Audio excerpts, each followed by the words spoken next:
본격적인 세월호 인양 작업의 첫 시작인 뱃머리 들기 과정에서 선체가 크게 손상됐습니다. 지난 4월 이미 인양에 대한 우려들이 지적된 회의 문건도 나오면서 인양 방식이 제대로 검증된 건지 또 앞으로 인양 과정에는 차질이 없을지가 우려가 큰데요. 김진선 기자와 함께 이야기 나눠보겠습니다. 안녕하십니까? 네, 이번 뱃머리 들기 과정에서 선체가 크게 손상됐다고 하는데 어느 정도입니까?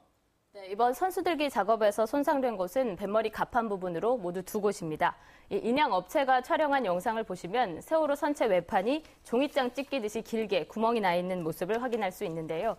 뱃머리를 들어올리기 위해 감았던 5개 중 2개의 와이어가 선체를 파고들면서 절단된 겁니다. 손상 정도가 꽤 심각한데 각각 6.5m, 7.2m 길이로 패여 있고 와이어가 마찰을 하면서 손상된 폭도 최대 50cm에 이릅니다.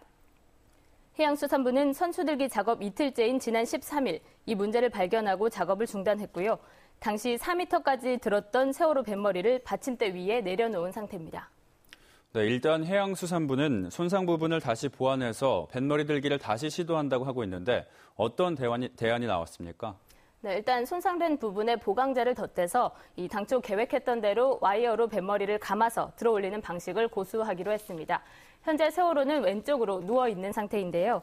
통째로 인양을 하기 위해서 세월호 아래에 리프팅 빔, 즉 받침대를 깔아서 그 받침대 자체를 크레인으로 들어 올리는 방식입니다. 이를 위해서는 세월호 아래에 받침대를 깔아야 하기 때문에 해수부는 먼저 뱃머리를 들어올리는 작업이 위험하다는 것을 인정하면서도 불가피한 작업이라고 밝히고 있습니다. 이 구멍이 난 부분에 7cm 두께의 특수 보강제를 더 씌워서 그 위에 와이어를 다시 설치하겠다는 계획은 상하이 셀비지가 제안한 내용인데요. 이미 절단이 된 상태이기 때문에 그 부분을 더 씌우더라도 같은 곳을 또 와이어로 끌어올리는 선수들기 과정에서 혹여나 추가 손상이 발생하지 않을지 우려도 나타나고 있습니다. 네, 세월호는 사실 2년 넘게 바닷속에 있었기 때문에 이 부식도 심각할 것 같은데요. 이로 인한 추가 손상 우려는 없습니까? 네, 해수부가 밝힌 세월호 선체의 철판 두께는 약 10mm 정도입니다. 그런데 해수부는 0.2mm 정도에서만 부식이 나타났다면서 미미한 정도라고 파악하고 있습니다. 이 선체 부식 때문에 이번 손상이 발생한 것은 아니라는 입장인데요. 근거로 밝힌 수치는 지난해 8, 9월에 조사된 자료여서 현재 선체 외판의 상태가 어떤지는 확신할 수 없습니다. 또 인양을 준비하는 과정에서도 선체에 수십 개의 구멍을 뚫었고 앵커나 승강용 사다리 등 많은 구조물들을 잘라냈기 때문에 선체는 이미 100% 온전한 상태는 아닙니다. 희생자 가족들이나 특별조사위원회는 온전한 선체 인양을 꾸준히 요구해왔는데요. 아직 수습하지 못한 9명이 남아있는 데다 선체는 진상규명의 증거물이라는 이유였습니다.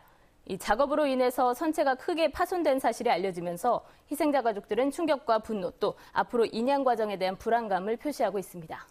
네, 돌발 상황에는 어쩔 수 없었던 그런 손상이라고는 하지만 영국의 자문업체가 이미 여러 우려를 표했던 회의 문건도 나왔었는데요. 어떤 내용이었습니까? 네, MBC가 입수했던 문건은 지난 4월 해양수산부와 상하이 셀비지 또 영국의 해양군안 자문업체인 TMC가 나눈 회의 내용을 10장 분량으로 정리한 문서였습니다. 이 문건을 보시면 와이어가 버틸 수 있는 무게 계산이 잘못됐었다라는 내용과 함께 이 같은 가능성에 대비해서 사전 실험을 해야 한다는 내용이 담겼습니다. 당시 상하이 셀비지는 실험은 할 수 없겠다는 의견을 냈었고요. 해수부는 어제 브리핑을 통해서 회의가 이뤄진 이후에 상하이 셀비지가 실험을 했고 결과를 제출했다고 해명을 했습니다. 그동안 선수들기가 지연되거나 실패하고 선체 손상까지 발생한 것은 돌발 상황일 뿐 하중 계산이 잘못되거나 인양 장비의 문제로 벌어진 일은 아니라는 겁니다. 업체 측도 하중 계산이나 기술적 검증은 확실하게 했다고 강조를 했는데요. 그동안 이 하중 관련 정보를 요구했던 세월호 특별조사위원회나 희생자 가족들은 답변을 받은 적이 없었습니다. 또 문건에는 선수들기 지연을 예상하고 예정된 인양 일정을 지키지 못할 거라는 우려도 담겼는데 이 같은 회의를 나누고도 열흘 뒤에 해수부는 인양 작업에는 문제가 없고 또 7월에 인양을 할 수 있다고 발표하기도 했습니다. 하지만 실제로 선수들기가 계속 지연이 되고 선체마저 파손이 되면서 현재는 해양수산부 역시도 최종 인양은 8월 이후로 보고 있습니다. 네, 희생자 가족들의 바람대로 이 철저한 검증과 안전한 방식을 통해서 온전하게 세월호가 인양될 수 있기를 기대해 보겠습니다. 수고하셨습니다.